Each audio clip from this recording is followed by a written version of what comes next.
Alright guys, I promise this is the last of the diagnosis videos for this bike. I know it's taken a while, I know I've been dragging on, but that's for two reasons. First reason being, I'm trying to keep it broken up like I mentioned in the camshaft video. So if you're working on your bike and you need a specific job, like some info on that, you have a specific video to go to. And then the second being, I'm trying to showcase what this is really like to do on a daily basis and how sometimes things really just don't go as planned, and how they can throw you for a loop or waiting on parts or just how delays happen.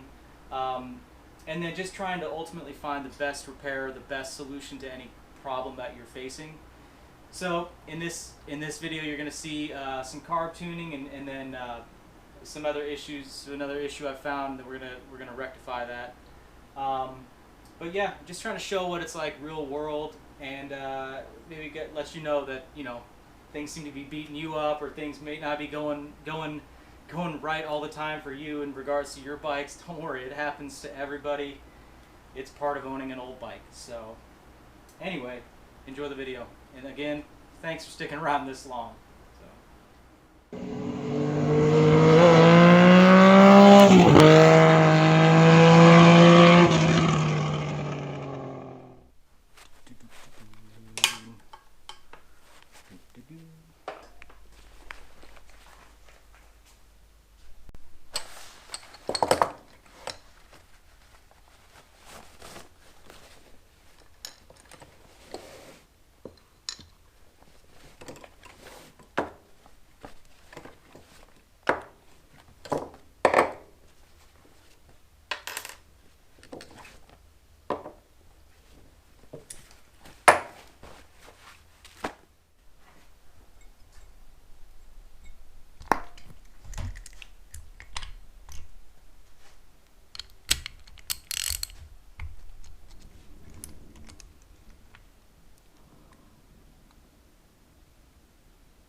Noticing a pattern?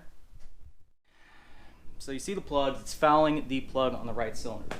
Now, we have already replaced the coils in this bike. We've already done the work on the head gasket and new rings and such, and this thing is running phenomenally actually. I've done a lot of carb tuning on it, and it's got great power, great throttle response, it's really fun, but after about maybe anywhere from like 30 minutes to an hour, it starts to drop that right cylinder again. Now, because we've done the coils, we can verify that that's not the issue. And I've done tests before on this thing, on let's say the pickup and then the igniter on the other side, but it doesn't, it won't fail it. So I'm gonna test them again, but it's looking like I really need to pick up a new plate and pickup unit here, and then the igniter. So I'm torn on what to do here, because I don't want to just go throwing parts at stuff. And what it's looking like, or what I'd like to do, is probably just go with a full Dynatek S system, and that's gonna, they don't actually make one for this bike technically, they make one for the GS400s.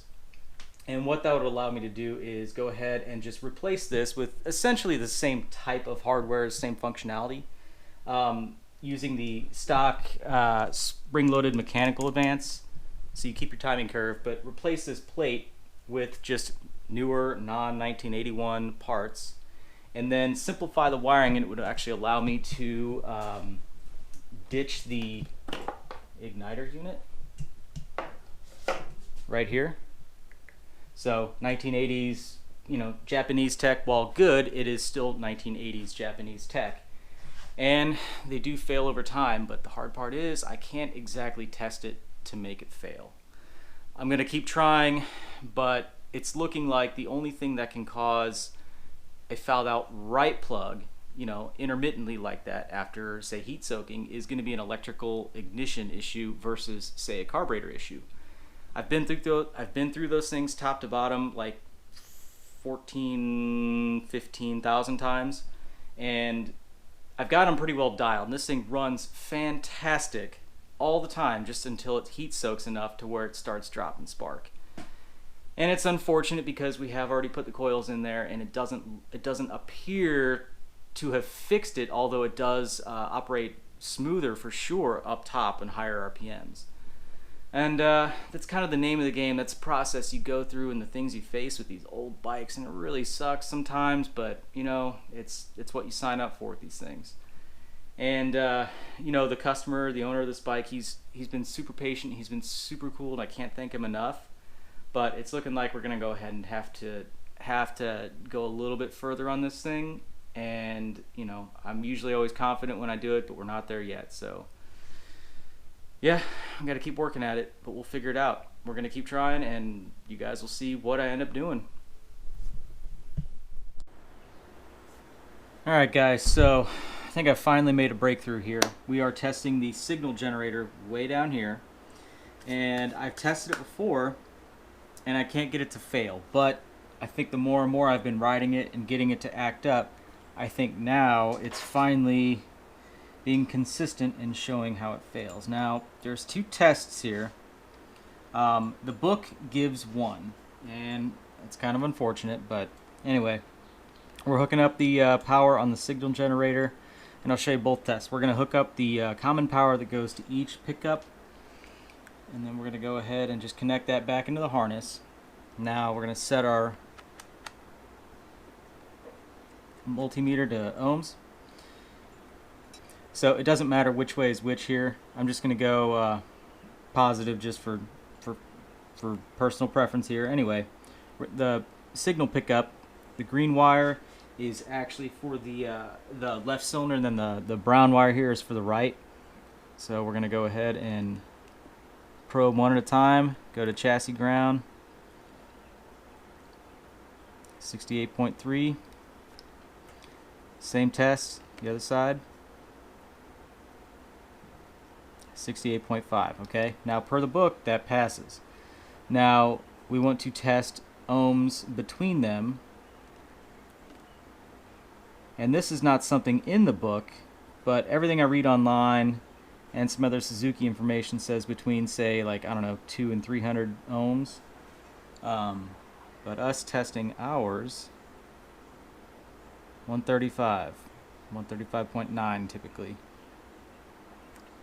So, and that's with and without power connected here. This is just the same test. So that seems under spec.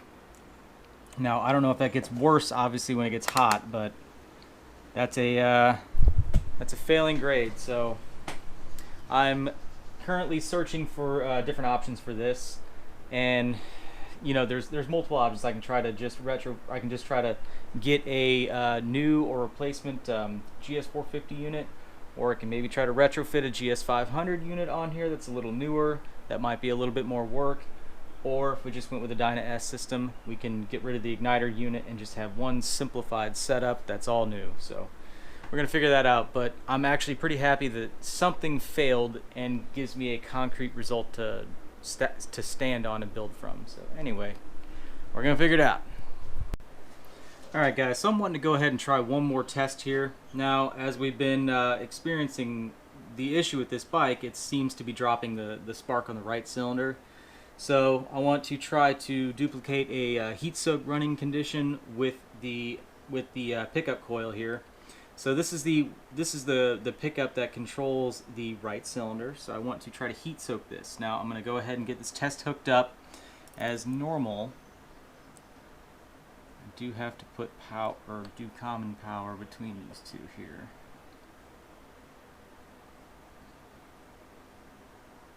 All right. Ohms. All right, 69, 21. All right, right where it should be. So I'm gonna fire the heat gun up and we're just gonna put some heat on here and see if we get it to change.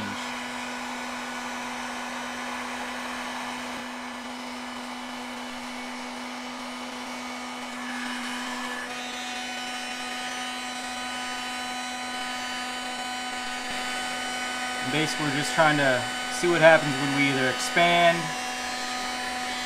that wire on the inside, see if it loses continuity.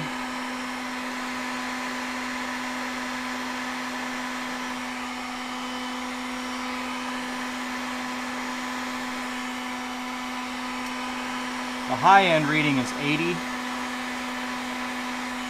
Obviously we've already exceeded that. I'm gonna melt this thing.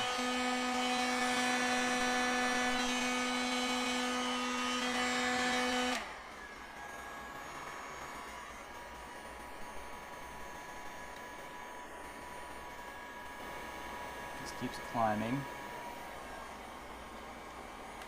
And what's probably happening is it's getting to this point and it's just becoming weak and inconsistent.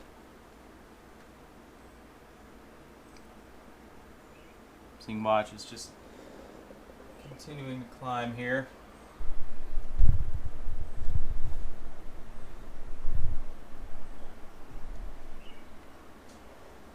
And there's no heat on it right now, so it's holding pretty steady. Oh, nope, still climbing.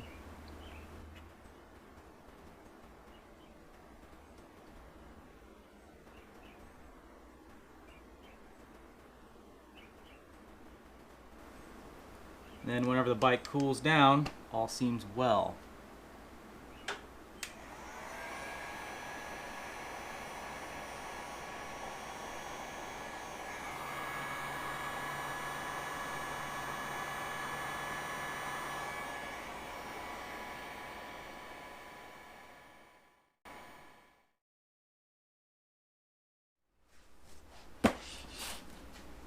Alright guys, so as I mentioned in the beginning of this video, these old bikes, they tend to throw you for a loop. Happens to the best of us. And as we've done the tuning process here, it's still been apparent that we're dropping spark on the right cylinder, fouling these plugs. So the solution here basically is to replace the entire ignition system. Now we've already done coils and we can eliminate that as an issue. So we did the tests on the signal generator there, and adding some heat to it surpasses that resistance limit, and we can kind of confirm that that is the issue we're having. Now the problem is that it's not easy to find parts for this thing as far as new parts. I'm not going to put a used eBay part on it. I did find a brand new old stock Suzuki signal generator. It's like 200 bucks, okay? And then we're still going to have the original igniter unit. In that case, if we want to replace the igniter unit, that's like another 200 bucks.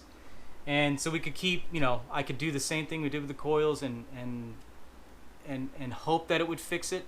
But then again, we don't know how long one or the other components would last. So in this box, again from Dynatek, is a full ignition system. Now this one's technically for a GS400, but I'm going to make it fit. We're going to make some modifications, but it should solve our ignition problems. And this is going to be a cleaner, more simplified solution. Now the unfortunate part is the coils. This actually comes with coils again, but they're 5 ohm versus 3 ohm, which I just bought for the bike. Now I can use the 3 ohm on the original system, and that's great and groovy and fine and whatever. But with this system, you know, the pickup and everything from Dynatek, I have to use a 5, otherwise it'll burn up. So I did, unfortunately, I don't like it. You know, we did spend a little extra money here and not get a fix, which I really, really hate. I hate spending money.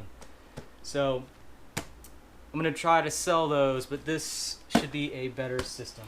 Anyway, I'm gonna go ahead, unbox this thing, and then I'll walk you through what we have to do to get it on the bike. All right, so let's go over a breakdown of the components that we have here. So the setup that we're replacing is a 3 ohm Dyna coil. Okay, these are good, but they're not going to work with the new system, which requires a 5 ohm. Now, the suspected fail point here is the right signal generator here. Now this senses the crankshaft position and tells the ignition system when to fire. And I'm suspecting, and as you saw in the test, as we measure the resistance of it, as it gets over, or as it gets hot, it gets over 80 ohms, which is the high point limit for the system to operate. And this could still be, you know, just negatively affecting the CDI unit or something or whatever. Basically, there's a little coil in here, and once it, you know, once a magnet passes through it or passes by it, right here, once a magnet passes by it, it collapses that field. And over time and mileage and heat, the springs can break, and basically, you know, if you put enough heat to it, either it can lose connection. So again, this is the suspected fail point. Now, the way this operates, this new system, is the same as the old system, essentially just better technology, newer. So a magnet right here on the rotor spins within your plate here, and these are your pickups, and this is like 1 cylinder, 2 cylinder. So this tells the cylinders tells the coils when to fire. Now your timing is still retained via the factory mechanical advance. Now this works with centrifugal motion, and the weight right here, these arms that extend, you can see they extend up. So whenever this is spinning, if it spins fast enough, these will come out and expand, and as they expand, or as they come out here, you can see, let me get a hold of it here. As they come out, you can see I'm rotating the rotor here on top of the advancer, and that's going to advance your timing. So that's your relation of the magnet here to the crankshaft position. So this is locked in place on the crank, but as it spins faster and those arms come out, it's allowed to advance the timing. So we're going to retain that timing, and we're going to install a different rotor on it, and that rotor is going to work with the plate, and then this plate will then work with these coils. And then we're going to go ahead and get rid of the igniter unit or CDI, whatever you want to call it, on this bike, and I'll show you how to do that. Should be pretty straightforward. It's only interfering with the harness in a matter of like one wire we might have to modify. Otherwise we're just kind of remove and repin stuff, but I'll definitely walk you through that. So anyway, I'm going to go ahead and get started on trying to get this stuff set up. Alright guys, so before we go ahead and put this on the engine, one of the key differences here between the GS400, which is this is designed for, and the 450 would be the length of the actual advancer plate here. So you can see it extends out a decent ways. Now when you go to tighten this down, the issue is that this has some slack in it. You don't want that. Now you want it to be able to move, but that's kind of the issue. And you want to have this basically in the middle of your window for the pickup. So you don't want it, you know, out here. You don't want it out there. You want it as it's intended to be, kind of towards the inside. So there's already a thrust washer in between this and the plate, as you saw. Now to compensate for the outside of it, to keep it from having any slack, this is an M14 machine bushing. So this is, I'll have to measure it for you, but I'll put the link down, or I'll put the information down below or in the description or something like that. But this is approximately right at like an 1/8 of an inch. Now M14, that way it doesn't rattle around. And then once you go to tighten this down, your advancer or your rotor has a little bit of slack. Now this is as close as I can get it without having something machined, but this is 65 cents and I'd rather go this route right now. So we're going to go ahead and I'll put a layer of grease in between or on both sides of the washer, and that should take up some of that slack while allowing it to actually rotate. But this is going to be one of the key things, one of the key differences here, because obviously if you just go tighten this thing down like that and that rotor's moving around, then that can cause some funky timing signal.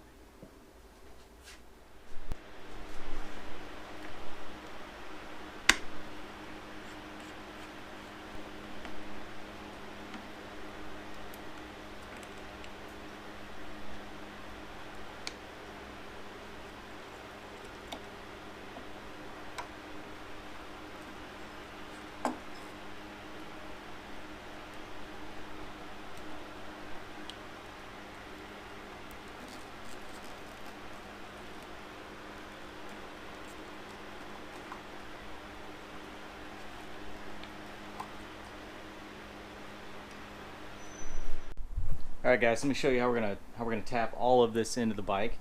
So we're gonna have to make some modifications to the Dyna S plate for one, because we need to put our oil pressure sender wire back in. I had to actually cut this out of the original. So that kind of sucks, but it's something we got to do. So because we have to modify it, we're gonna go ahead and modify it a little bit further. Now, the plug for the Dyna S has some different terminals on it, and I want it to go back to the factory type position to where it taps into the harness. So I'm going to go ahead and I will, because I don't use these leads, I'm going to go ahead and cut this off, and then I will repin it with another 4-pin connector, and then tie this in with that same 4-pin connector that I have both new terminals for.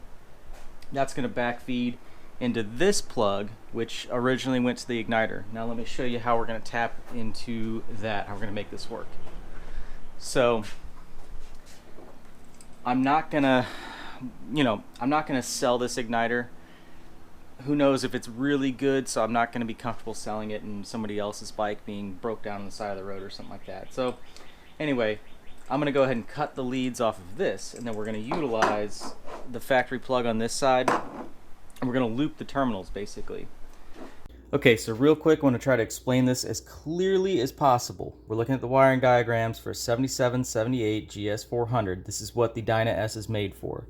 Now it wants you to tie in power to orange with white, and that powers from the kill switch directly to the coils, and then the rest of the ignition system is basically isolated. So that's how we're going to keep it.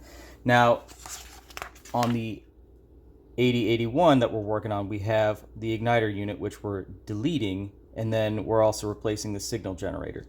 So what we're going to do is utilize the wiring up to this point from the original signal generator. So since we're ditching this, we're going to keep this plug, and then we're going to tap into the wires, basically looping them from here. Now the orange with white, or power from the kill, is actually yellow white on this bike, and that goes to the coils. Okay, and then basically what's happening is that is power into the igniter unit, and then that power comes back out as black with white. Okay, and then from there we have green with white, brown, and those are your left-right coils. Let me show you how that works. Okay, from the Dyna S, what we're going to do, we're going to run the white wire. That's going to turn to green with white in the harness, okay, at our original 4-pin plug. That's going to loop around, and this is the plug for the igniter. Now, we're going to loop it, and we're going to turn that back into the other white lead that we cut off. Okay, that white goes out to the left coil. Simple enough. Same thing with the black. We're going to go from black to the original brown lead. Okay, brown's going to come out of that connector, loop, turn to black with yellow. That's going to go to your right coil.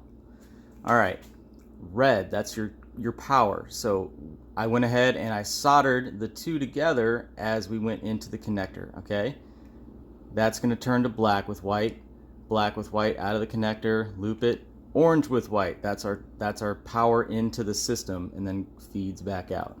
Okay, simple enough. The only other one we have is the oil pressure. That's green with yellow.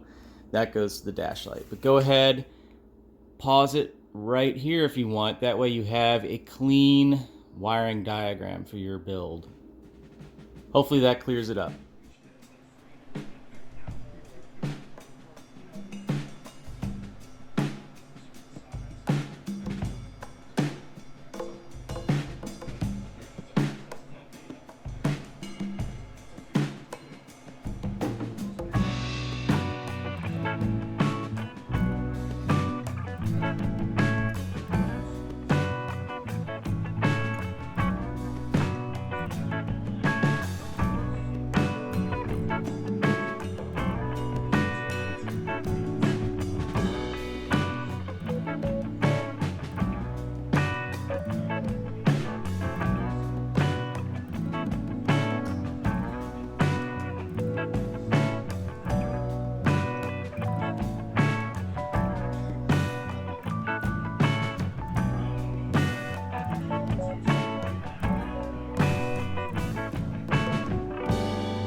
this stable, I'm gonna go ahead and I'm gonna just put a big piece of heat shrink over this and just kind of hold it all together. That way this will just stay rigid and nothing's gonna vibrate or pull. So then this is just gonna be basically a jumper, plugs in where the factory igniter unit went, and then this is just gonna reroute power or just signal, you know, where it needs to go. All right, so this is where our igniter unit went. We have our new jumper, put some heat shrink on there, and all this does, plugs in and just redistributes the signals where they need to go. So we'll put this back in the boot here.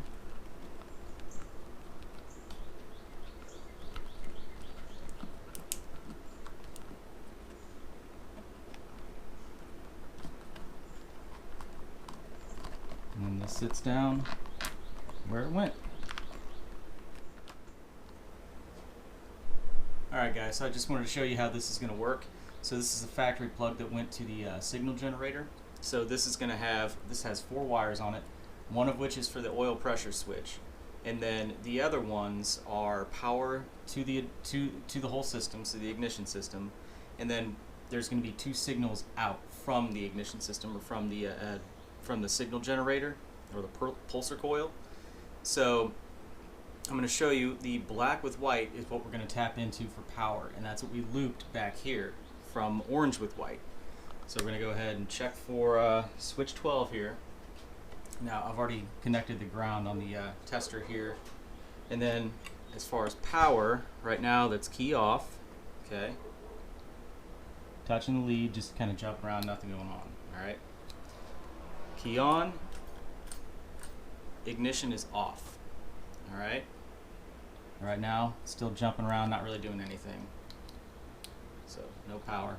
Now switching the ignition on, switch 12. So 12.2 volts, off, and it's off.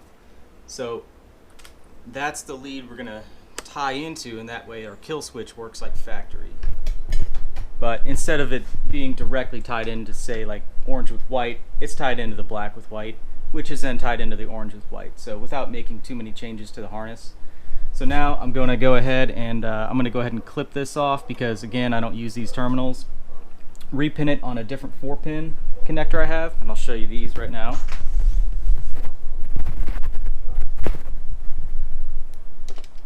So I'll link this, but I picked up a bunch of stuff from Cycle Terminal, and some of that being a nice kit, comes with these boxes and everything, but just various connectors and whatnot, and you can order different styles. And so I just got a 4-pin here. We've got our terminals, so I'm going to go ahead and get that converted on the motorcycle side, and then I'll have to go ahead and convert the Dynatek S. Again, we've got to make some changes to it. So, but that's going to be the last of it. So once we hook it up, it should be good to go.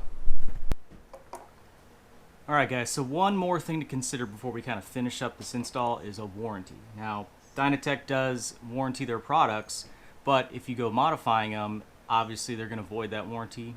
And in this situation, being that it's not on the designated bike and we already have to kind of make it work, I'm not sure how strong a warranty would uphold already.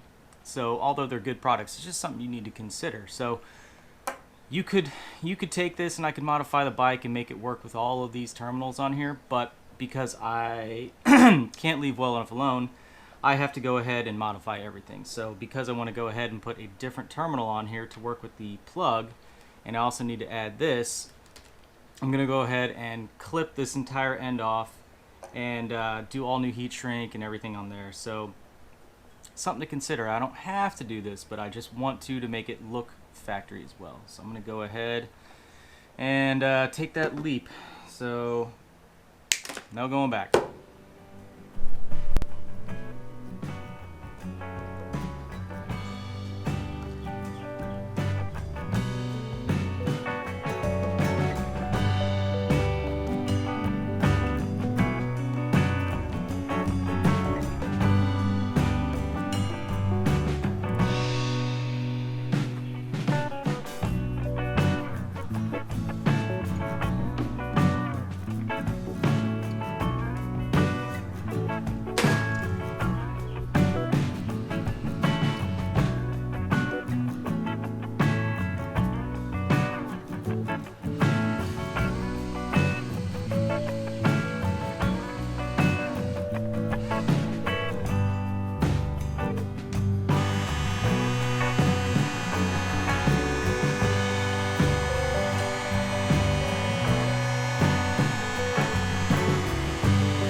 Alright guys, so real quick, I'm just setting the basic timing on this thing, and I wanted to show you just a simple timing light now, or a test light. Now this is just a gauge light out of an old Honda.